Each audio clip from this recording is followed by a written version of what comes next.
ছাত্রী লাঞ্ছিত হবে না। বিগত 8 বছরে ধর্ষণের যে মামলা হয়েছে 3400 বিদেহী আত্মা আমাদেরকে বলে দিচ্ছে তোমরা আমাদের জন্য কি করছো।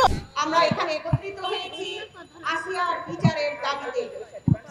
এই মানববন্ধনে আমাদের একটাই দাবি, আমরা আসিয়ার সঠিক বিচার চাই এবং ধর্ষকের ফাঁসি চাই।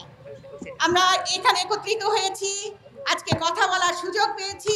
বিগত 11 বছর 15 বছর আমরা কথা বলতে পারি নাই, আমাদের কথা বলার সুযোগ দেওয়া হয় নাই, আমাদেরকে কথা বলার জন্য সকল রাস্তা বন্ধ করে দেওয়া হয়েছিল।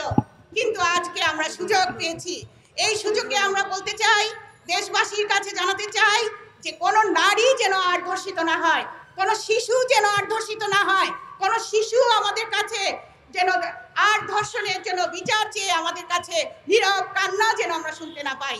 আমরা দেখছি আজকে সমাজে মূল্যবোধের অভাব, আজকে সমাজে আমাদের যে নৈতিকতা ছিল সেই নৈতিকতার চাদর ছিঁড়ে পড়েছে, মূল্যবোধের দেওয়াল ভেঙে পড়েছে। এই অবস্থায় আমরা নীরব থাকতে পারি না। আমরা চাই একটি মানবীয় সমাজ যেখানে কোনো শিশু ধর্ষিত হবে না, যেখানে কোনো নারী ধর্ষিত হবে না, নির্যাতিত হবে না। আমরা চাই পারিবারিক পরিবেশে একটি শিশু সুন্দরভাবে বেড়ে উঠুক। সেই পরিবার কি এখন নিরাপদ? সেই পরিবারও এখন নিরাপদ না। আমরা চাই আমাদের শিক্ষা ব্যবস্থায় আমাদের এই নৈতিক শিক্ষার প্রশিক্ষণ দেওয়া হোক।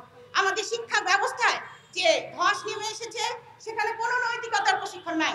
তার জন্যই আজকে আমাদের শিক্ষা প্রতিষ্ঠান বলেন, আমাদের সমাজ বলেন, সব জায়গায় এই অধঃপতন। আমরা চাই আমাদের শিক্ষা প্রতিষ্ঠানে আমাদের কোমলমতি শিক্ষার্থীরা সুন্দরভাবে বেড়ে উঠুক। আমরা চাই আমাদের শিক্ষা প্রতিষ্ঠানে শিক্ষার্থীরা কোনো স্টিচিং করবে না। আমরা চাই আমাদের শিক্ষা প্রতিষ্ঠানে ধর্ষণের সেঞ্চুরি হবে না। এই ধর্ষণের সেঞ্চুরির যদি বিচার হতো আজকের এই করুণ পরিণতি আমাদের দেখতে হতো না। আমরা চাই কোনো শিক্ষা প্রতিষ্ঠানে কোনো শিক্ষক দ্বারা কোনো ছাত্রী লাঞ্ছিত হবে না। আমরা সেই পরিমলের কথা ভুলে যাই নাই। আমরা সাংবাদিকদের বলতে চাই যে আজকে আইন এবং সালিশ কেন্দ্রের যে পরিসংখ্যান দেখছি সেখানে দেখা যাচ্ছে যে বিগত 8 বছরে ধর্ষণের যে মামলা হয়েছে 3438টি মামলা, এই শিশু ধর্ষণের মামলা হয়েছে, কিন্তু তার কি একটিও বিচার হয়েছে? আমি দেশবাসীর কাছে প্রশ্ন রাখতে চাই, এই যদি বিচার হতো তাহলে এর দৃষ্টান্তমূলক শাস্তি হতো, তাহলে আজকে আসিয়ার এই করুণ পরিণতি আমাদের দেখতে হতো না।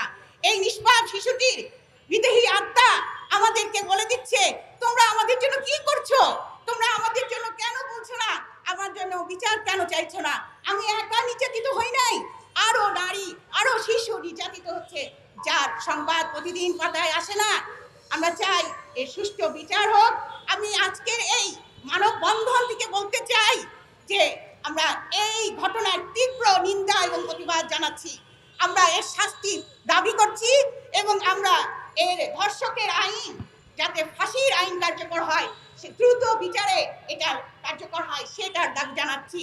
প্রিয় সাংবাদিক ভাই বোনেরা, আমাদের এই তীব্র প্রতিবাদ শুধুমাত্র এই নারীর অধিকার আদায়ের জন্য, শিশু নির্যাতন বন্ধের জন্য আমরা আহ্বান জানাচ্ছি যে এর সরকারের প্রতি এই আইন দ্রুত কার্যকর করুক এবং বিচার দ্রুত, যত দ্রুত। আমি তো মনে করি যে খুব দ্রুত, যে দ্রুতটা আসলে কাছাকাছি আমরা জনগণ দেখতে চাই যাতে এটার বিচার হচ্ছে। প্রিয় ভাই বোনেরা, যে আমরা দেশবাসীর কাছে এই আহ্বান জানাবো, ঘরে ঘরে সমাজে দুর্গ করে তুলুন।